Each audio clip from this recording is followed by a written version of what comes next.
Sem Renata Kosec, županja občine Domžale.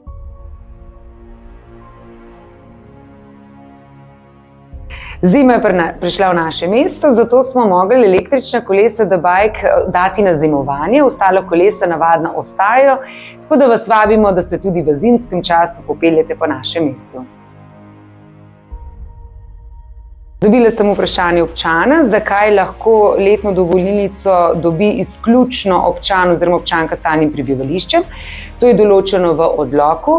Večini občank in občanov konec leta poteče letna dovolilnica, tako da vas pozivam, da oddate vlogo. Smo pa lani v bistvu dopolnili spremembo in sicer, da lahko kadarkoli med letom tudi vsi ostali, ki bodo rok nekako zamudili, oddajo vlogo in se jih obravnava naknadno.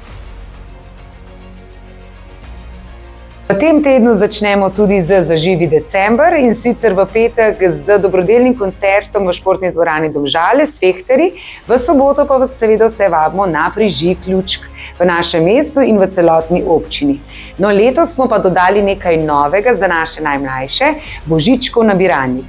In sicer lahko otroci oddajo svoje želje božičku 5. in pa 6. decembra ter potem 12. in pa 13. decembra na ploščadi pred športno dvorano Domžale, med delovniki, pa potem kar na uradu županje. Tako da upam, da bom katerega od otrok tudi osebno srečala, da se malo pomeniva, kaj vse bo počel v tem čarobnem decembru.